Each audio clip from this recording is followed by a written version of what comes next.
What if the story you're telling yourself about your life is the biggest lie you've ever believed? Not because you're a liar, but because you're a novelist who forgot they're writing fiction and started thinking it's biography. You've been narrating your own limitations so consistently that your brain thinks they're facts. I'm not good at this. I can't do that. This is just how I am. But what if you're not describing reality, you're creating it? What if changing your mind isn't positive thinking? What if it's the most practical thing you could possibly do? And I want to talk to you today about something that sounds simple, but changes everything. Because here's what nobody tells you about mindset: it's not some woo woo concept reserved for monks and motivational posters. Your mindset is the operating system running your entire life. Every decision, every action, every result you're getting right now is downstream from thoughts. You think so habitually, you don't even recognize them as choices anymore. This video isn't about positive affirmations or pretending problems don't exist. That's toxic positivity, and it's useless. It doesn't work, and it's insulting to your intelligence. This is about understanding that your mind doesn't record reality, it creates it. The same event can destroy one person and forge another, not because of the event itself, but because of the story they tell about the event. Same circumstances, completely different lives, and the only variable is what's happening between your ears. You've been living like your thoughts are observations, like you're just passively noticing what's true about yourself and the world. The truth is more powerful and more terrifying than that. Your thoughts are instructions. Your brain is listening to every word you think. Your body is responding to every story you tell. Your life is obeying the commands you've been giving it, often without even realizing you're the one doing the commanding. And the moment you understand this, not intellectually but viscerally, not as information but as lived reality, you stop being a victim of your circumstances and become the architect of your experience. The relief you're seeking isn't in changing your life, it's in changing how you think about your life. That shift happens first. Everything else follows. So let me tell you a story that proves this. Let me tell you about two brothers who grew up in the same house, with the same parents, the same circumstances, the same trauma. Their father was an alcoholic, violent, unpredictable, terrifying. Their childhood was a war zone where they never knew if they'd wake up to silence or screaming. Both boys experienced the exact same hell. Same genetics, same environment, same experiences. Fast forward 30 years. The first brother is also an alcoholic, following directly in his father's footsteps like it was destiny. He's in and out of jail, can't hold a job for more than a few months. His relationships are disasters that implode in the exact same patterns he witnessed growing up. When you sit down with him and ask why his life turned out this way, he gives you an answer that sounds perfectly logical. What do you expect? Look at how I was raised. Look at what I came from. Look at the example I had. I never had a chance. This was inevitable. The second brother is successful. He's stable, married to someone he loves who loves him back, running his own business, raising his kids with patience and presence. When you ask him how he managed to build such a good life despite his horrific circumstances, he gives you an answer that's equally logical. What do you expect? Look at how I was raised. Look at what I came from. Look at what I witnessed. I swore I would never repeat that pattern. I was determined to be different. Do you see what just happened there? Same trauma, same starting point, same question. Completely opposite answers, completely opposite lives. And this isn't just a neat story. This is neuroscience. This is how the brain works. Circumstances don't determine outcomes. Interpretation determines outcomes. The first brother used his past as a prison, as evidence that he was damaged goods, as proof that his fate was sealed before he even had a chance to choose. The second brother used his past as motivation, as evidence that he was strong enough to survive hell, as proof that he could break cycles and create something new. The events were identical. The meanings were opposite. And meaning is everything. Meaning is the difference between a life of limitation and a life of possibility. Now, I need you to hear this carefully because this isn't about minimizing pain. or pretending trauma doesn't matter. Trauma matters immensely. What happened to those boys was real and devastating and wrong. But what matters more, what determines the actual trajectory of your entire life, is the story you tell yourself about what the pain means. Is it evidence you're broken or evidence you're a survivor? Is it proof you're doomed to repeat patterns or proof you're resilient enough to break them? Is it a life sentence or is it data? Your brain doesn't distinguish between those two interpretations based on objective truth. It can't. It doesn't have access to objective truth. It only has access to the story you keep repeating, and it accepts whichever story you tell most consistently, and then it goes to work making that story real. The brother who believed he was damaged found evidence everywhere. Every setback confirmed it. Every struggle proved it. Every failure was just more data supporting the narrative. The brother who believed he was strong found evidence everywhere, too. Every challenge overcome confirmed it. Every obstacle navigated proved it. Every moment of choosing differently was more data supporting his narrative. They were both right. Do you understand how profound that is? They were both right because they both created the reality that confirmed their belief. Their brains filtered information to support their story. Their actions aligned with their identity. Their lives became the physical manifestation of their mental narrative. And here's the uncomfortable truth you need to sit with. You're doing this right now. Right this second. You're telling yourself a story about who you are, what you're capable of, what's possible for you. And that story is either expanding your life or shrinking it. It's either opening doors or closing them. It's either giving you permission to try or reasons to stay safe. And the scariest part, the part that should wake you up in the middle of the night, is that you've been telling this story for so long, you think it's just the truth. You think you're describing reality when you're actually constructing it, brick by brick, thought by thought, belief by belief. So what story are you telling? And more importantly, is it the story you want to live inside of? Because you're going to live inside of it. That's not optional. The only question is whether you're going to choose it consciously or inherit it unconsciously. Now let me tell you something that happened to me that completely changed how I understand the mind's power. A few years ago, I was going through a really rough patch. I mean, really rough. Couldn't sleep more than 3 or 4 hours a night. Couldn't focus on anything. Brain fog that felt like I was thinking through molasses. Every single day felt like I was dragging myself through mud with weights attached to my ankles. So I did what you're supposed to do. I went to a doctor. I explained my symptoms. They ran tests, did blood work, asked 1,000 questions.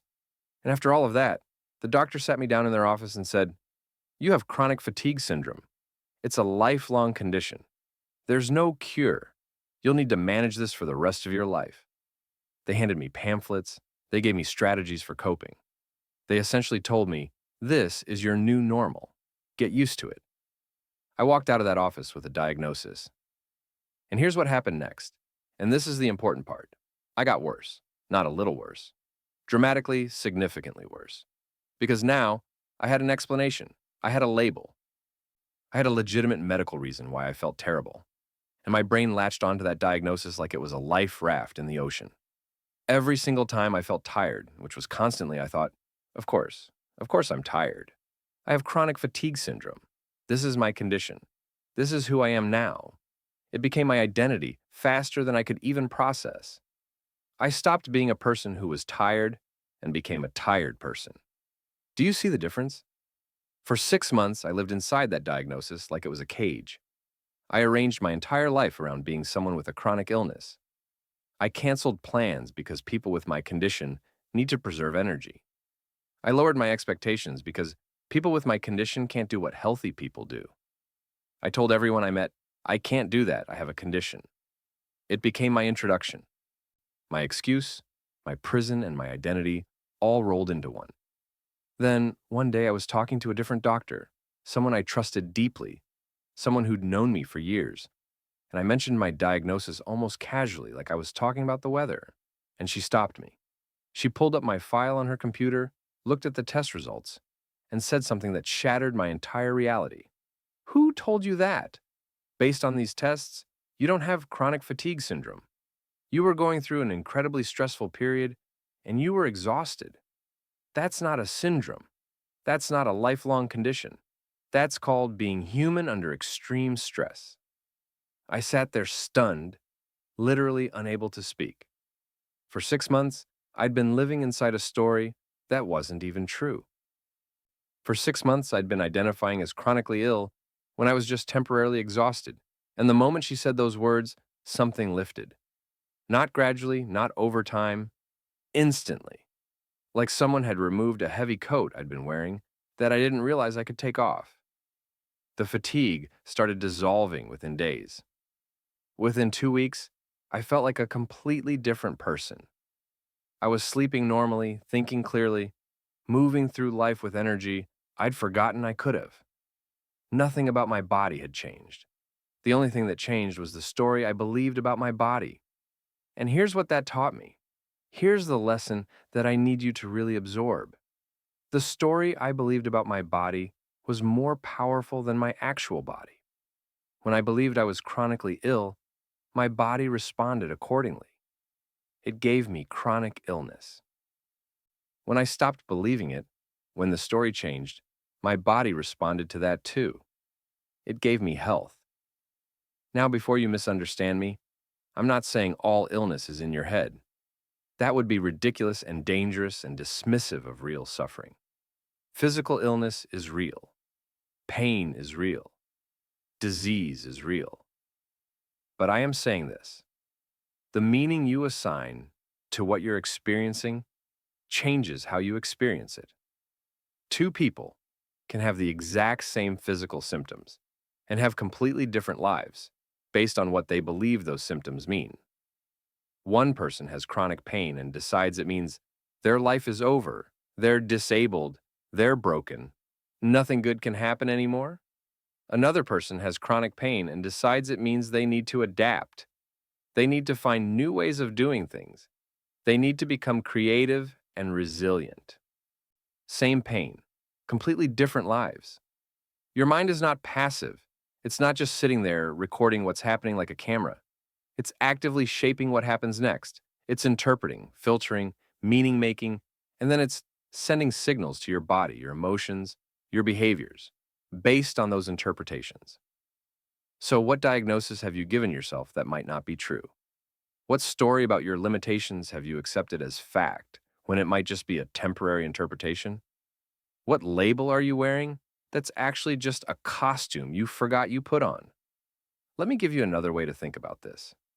Imagine you're in a giant warehouse, and this warehouse is filled with absolutely everything: success stories and failure stories, evidence that you're capable and evidence that you're not, reasons to be hopeful and reasons to be afraid, moments you were brave and moments you were scared, times you succeeded and times you failed. Everything exists simultaneously in this warehouse.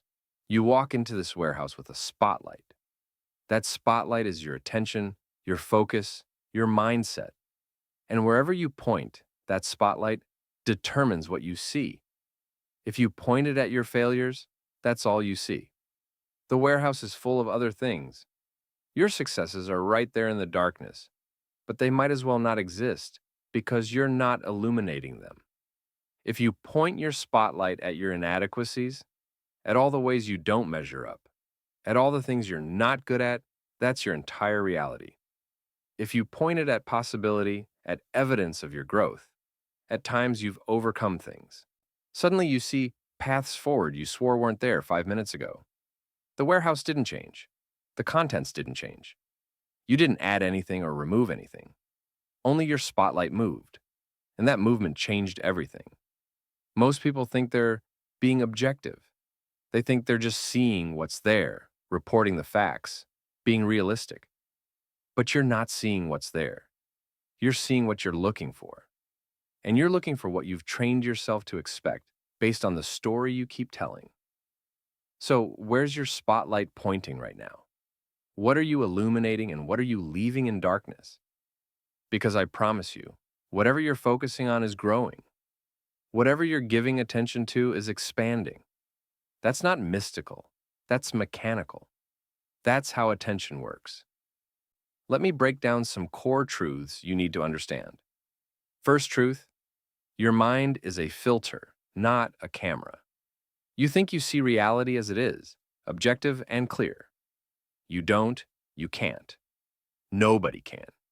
You see reality as you are.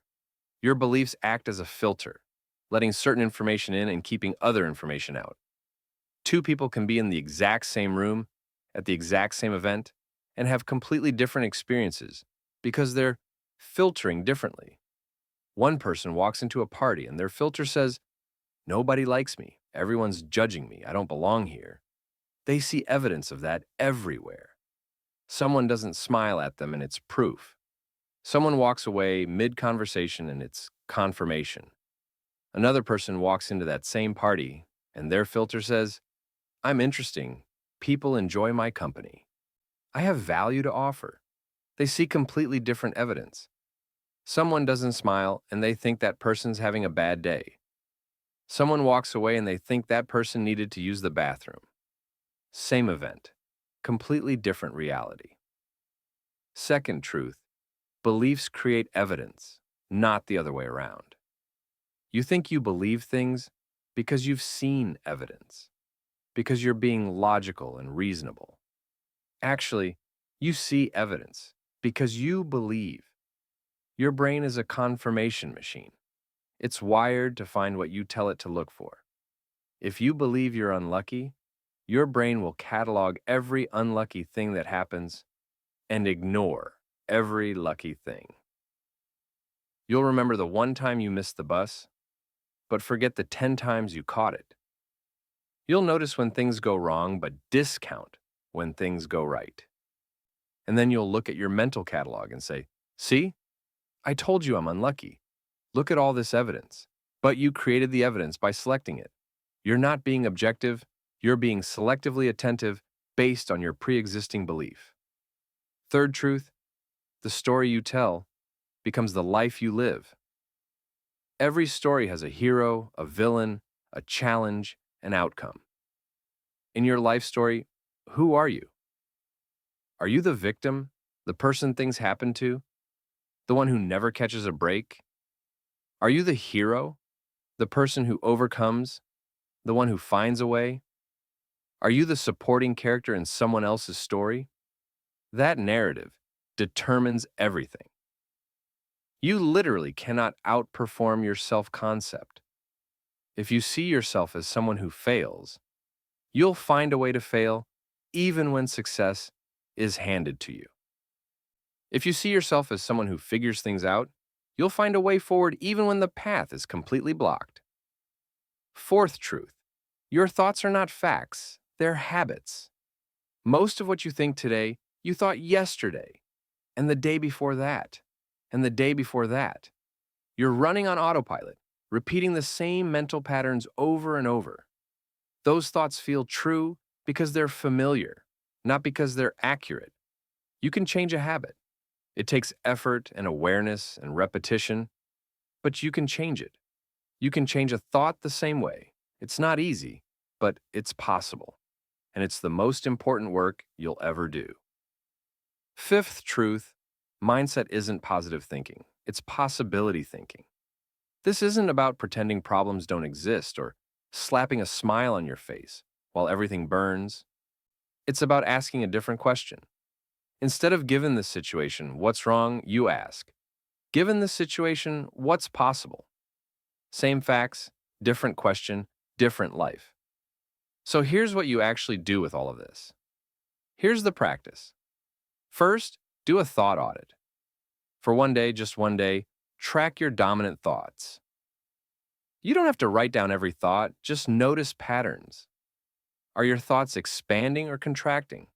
Are they empowering or disempowering? Are they opening doors or closing them? You can't change what you don't notice. Awareness is always the first step. Most people go their entire lives never actually paying attention to what they're thinking. They're just thinking automatically, habitually, unconsciously. You have to wake up to your own mind. Second practice, the reframe exercise. Take one negative thought you have on repeat, just one. Write it down exactly as it shows up. Now write three alternative interpretations of the same situation. Not fake positivity. Not lying to yourself. Just different angles, different perspectives. Example. I failed could become, I attempted something difficult, or I learned what doesn't work, or I'm building resilience through experience. All of those are true. None of them are lies. But they're different stories about the same event. Practice cognitive flexibility. Your brain is plastic. It can learn new patterns. Third practice, the evidence hunt. Your brain is already hunting for evidence. That's what it does automatically. It's hunting for evidence of whatever you believe. So consciously hunt for evidence of a belief you want to strengthen. Want to believe you're capable? Find three pieces of evidence from your past where you were capable. They don't have to be huge.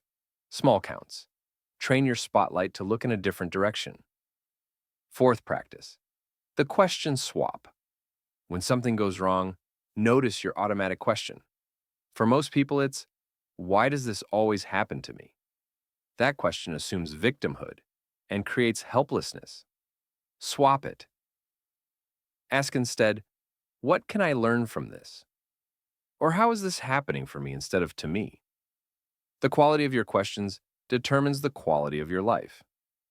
Fifth practice, create an identity statement. One sentence about who you're becoming.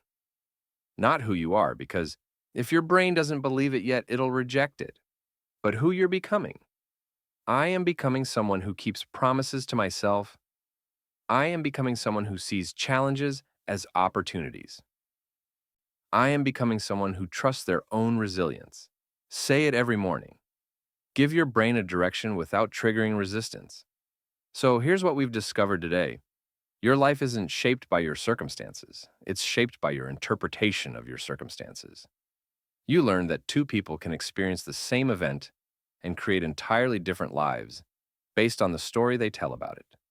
You discovered that your mind isn't passively recording reality. It's actively creating it through the filter of your beliefs and the spotlight of your attention. Here's your mantra, and I want you to feel this deeply, not just hear it. My mind is not my master. It's my tool.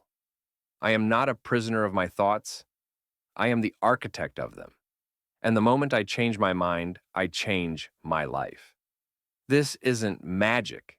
This isn't wishful thinking. This is mechanics. This is neuroscience. This is how your brain actually works. You've been operating it on default settings your entire life, running programs you didn't install, following narratives you didn't choose. Today, you learned you can reprogram it. Today, you learned you're not stuck with the thoughts you have. You're only stuck if you believe you're stuck. If this shifted something in you, if you felt even a glimmer of recognition that you've been living inside a story you can rewrite, hit that like button.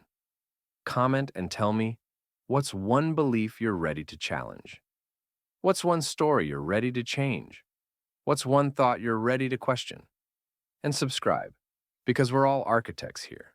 We're all learning to build bigger structures than the ones we inherited. We're all waking up to the power we've had all along. Your life changes the moment your mindset does, not someday, not when you're ready, not when circumstances improve. Right now, this moment, this thought. You're always one thought away from a completely different life. Choose it wisely. I'll see you in the next one.